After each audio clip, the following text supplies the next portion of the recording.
Olá, tudo bom? Hoje nós vamos falar sobre alguns erros que você não deve cometer perante a banca. Veja, ontem mesmo eu estava participando de uma seleção e o rapaz se posicionou de uma forma que deixou todos nós desconcertados. Desta forma, eu trouxe para vocês hoje algumas dicas, algumas indicações que você não deve cometer, ok? Então vamos lá. Primeiro, ser prolixo. Então veja bem, é normativa que você entregue o seu trabalho finalizado para a banca de 15 dias a um mês antes que ela ocorra, o que significa que todos os participantes da banca já terão lido seu trabalho e com certeza devem estar cheios de anotações. Desta forma, não seja prolixo ao ficar tentando explicar o trabalho. Veja, você está falando com professores, com mestres e com doutores que já leram seu trabalho. Outra situação, fazer slides. Cuidado com a quantidade de slides que você faz. Às vezes a gente vai em algumas apresentações que o autor faz 30, 40, 50 slides. Na hora que ele projeta aqueles slides na tela, aquela quantidade que a gente enxerga, é desesperador.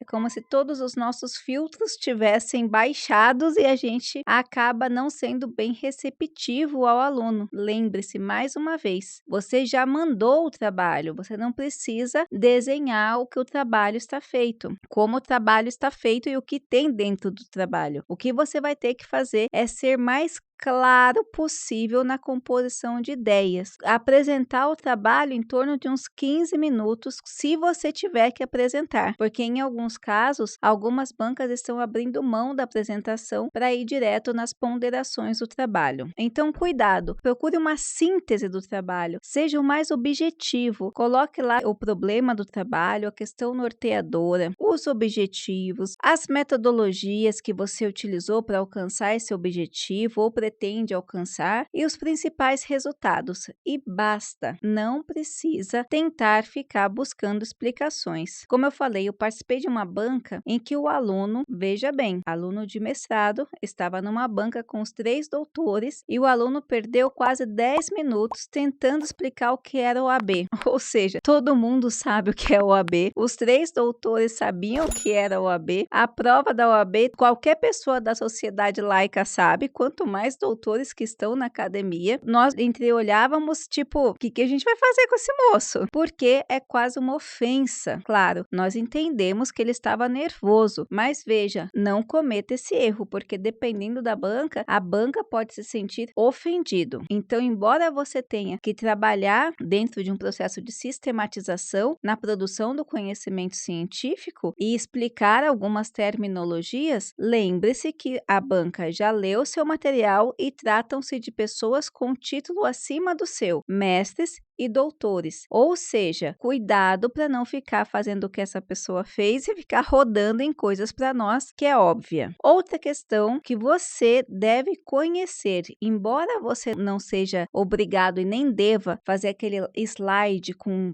referências, apontando todos os autores que foram utilizados, você deve conhecer os autores que você colocou no seu trabalho. O que acontece? Muitos autores ou muitos estudantes, principalmente mestrandos, acabam pegando materiais sem o cuidado de verificar quem são os autores, da onde que eles vêm, qual o posicionamento, qual a estrutura de pensamento, quais são suas teses, quem eles se contrapõem ou não. Existem alguns alunos que nós já vivenciamos no decorrer dessa jornada acadêmica que nem sequer buscam compreender o ano que o autor falou ou teve determinado pensamento. Isso é uma coisa extremamente complicada. Se você não pode defender, por exemplo, Karl Marx, se você não sabe quem foi Karl Marx, se você não sabe de onde que ele veio, qual era o contexto que você está hoje, qual ele estava quando ele viveu, Spinoza, Foucault, todos eles, Kant, Habermas, você tem que saber quem são os autores que você coloca no seu trabalho, mesmo aqueles de artigos científicos, porque alguém da banca, lembre-se, você está apresentando o trabalho para pessoas que sabem mais do que você. Essas pessoas podem te arguir e querer saber por que você usou determinado autor e qual o seu posicionamento com relação àquele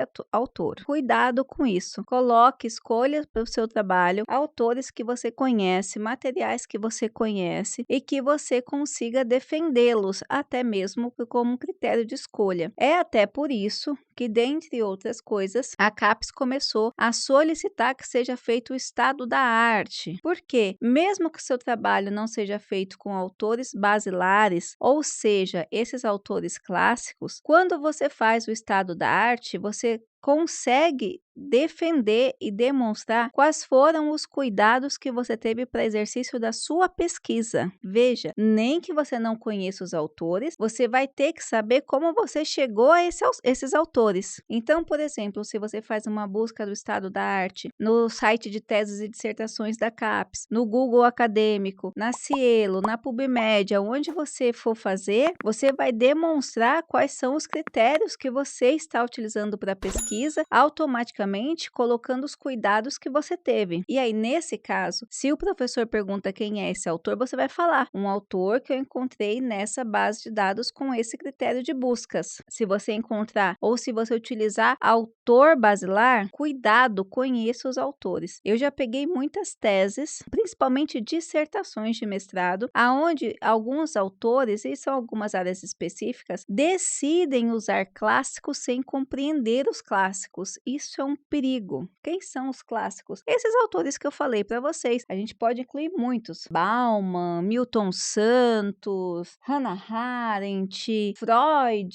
Jung. Cada um na sua área, obviamente, mas são autores que são clássicos, autores base. Então, cuidado, se você for usar um desses autores no seu trabalho, saiba quem são esses autores, tá? Saiba em que momento, saiba se eles tiveram época. As obras de Foucault são muito claras essas épocas, primeiro período, segundo período, tem muitas discussões a respeito desse assunto, então cuidado. E por fim não, né? Tem mais duas coisas. Falar da metodologia, que não tem como, você tem que trabalhar com metodologias claras, que atendam os seus objetivos e atendam a sua questão norteadora. Não tente ficar inventando ou fingindo que conhece de metodologia, porque os professores, lembre-se que eles já leram seu trabalho e conhecem mais que você. Então, você na apresentação, pratique o exercício da humildade. Tente compreender o que os professores estão falando e o que pode contribuir para o seu material, mesmo às vezes parecendo um pouco ríspido. Não jogue desculpa. Não fale mal, essa é a opinião final, porque eu já vi muitas pessoas se queimarem por causa disso. Não fale mal de outros autores, não fale mal de professor da casa, não fale mal do seu orientador, não fale mal da instituição ou de outra instituição. Questão de gênero, posicionamento pessoal, questão religiosa, esses são assuntos que não devem estar nem no ambiente comum, muito menos na banca. Se você tem o mau gosto de jogar alguma dessas situações pessoais para a banca e ali na banca existe uma pessoa muito contrária, você pode reprovar. Então é um risco que você corre que você tem que realmente se afastar. Existem algumas casas que são extremamente, quando eu falo casas, instituições e programas específicos, que eles estão muito fortes para o viés ideológico. Mesmo assim, eu sou da opinião que nesse momento você não deva trabalhar com nenhum viés ideológico, porque o foco ali é apresentar a sua pesquisa e o foco ali é que a banca possa contribuir para a sua pesquisa. Por fim, aprovando ou reprovando o seu material. Então, qualquer coisa que você tem que possa te deixar para esse lado pessoal e que possa trazer complicações ou até mesmo discussões, não faça. Deixe para outra hora, decida fazer num outro momento, mas não nesse momento. Voltando à questão da metodologia, combine com seu orientador o que você só vai usar aquilo que vai responder suas questões. Se não, como eu já falei, você corre o risco de levar mais uma lavada. O nome não é bem esse, mas é esse também. Eu espero ter ajudado. Não esqueça de deixar seu comentário. Um grande abraço e até a próxima!